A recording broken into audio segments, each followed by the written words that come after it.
নমস্কার বন্ধুরা, শর্মিলার রান্নাঘরে সবাইকে স্বাগত জানাই। আজকের রেসিপি মাছের ডিম দিয়ে পটলের দোরমা বানাবো। চলুন রেসিপিটা জেনে নেওয়া যাক। এখানে আমি 10টা পটল নিয়েছি। এগুলো দুই সাইড এভাবে কেটে নেব। এভাবে সব পটলগুলো দুই সাইড কেটে নিয়ে আস্তে আস্তে খোসাগুলো সব ছাড়িয়ে নেব। খোসাগুলো একটু রেখে আমি কাটছি, আপনারা আপনাদের মতো করে রাখবেন। সমস্ত পটলের থেকে পটলের দানাগুলো একটি চামচের সরু দিকটার সাহায্যে বার করে নিতে হবে।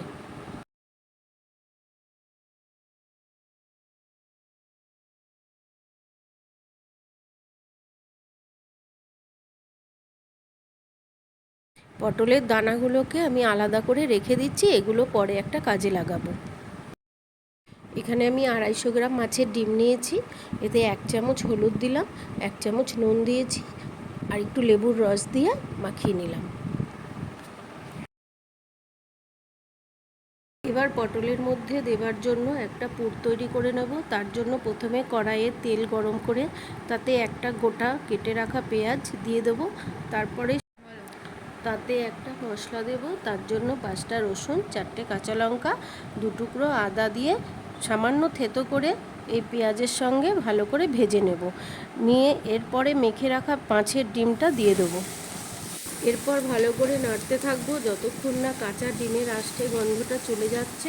এরপর ডিমটা ভালো করে সেদ্ধ হওয়ার জন্য 1/2 কাপ জল দিয়ে দেবো। তারপরে 1/2 চামচ চিনি ও 1 চামচ হলুদ গুঁড়ো, স্বাদ মতো নুন দিয়ে ভালো করে ভাজা করে নামিয়ে নেব। দুধটা যতক্ষণ না ঠান্ডা হচ্ছে ততক্ষণ রেখে দেবো। ঠান্ডা হলে তবে পটলের ভরে নেব। আমি এইভাবে একটা চামচের সাহায্যে পটলের মধ্যে পুরটা ভরে নিচ্ছি।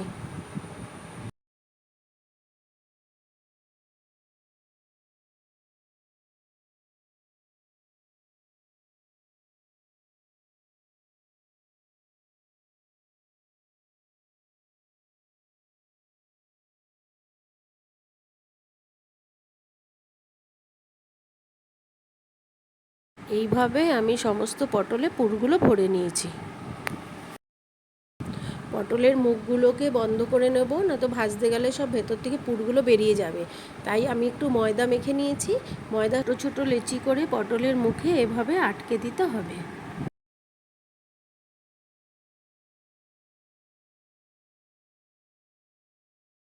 সমস্ত পটলগুলো আমার রেডি হয়ে গেছে, এবার আমি ভেজে নেব।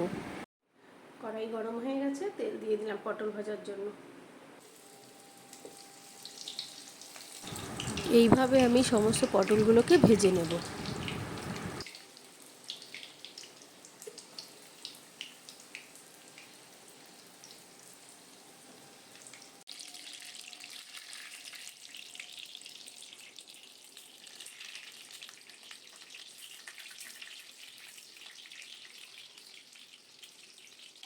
তো পটলগুলো ভাজা হয়ে গেলে তুলে নেব।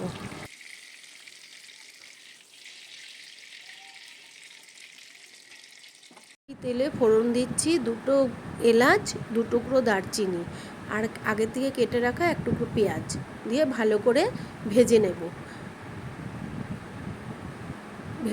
ভেজে নেওয়ার পরে আগের থেকে যে দানাগুলোকে ছাড়িয়ে রেখেছিলাম সেটার পেস্টটা করে রেখেছি, এটা দিয়ে দিলাম।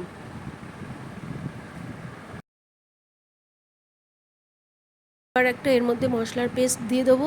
তার মধ্যে 4টে পাকা কাঁচা লঙ্কা, 4 কোয়া রসুন, একটা গোটা টমেটো আর একটু চারমগজ দিয়েছি। কিছুক্ষণ কষিয়ে নেওয়ার পরে 2 চামচ হলুদ, স্বাদ মতো লবণ আর 1 চামচ ধনের গুঁড়ো দিয়ে ভালো করে কষিয়ে নেব। স্বাদ মতো একটু মিষ্টি দিয়ে দিচ্ছি। মশলা থেকে তেল ছেড়ে গেলে জল দিয়ে নেব। পটলগুলো দিয়ে দেবো।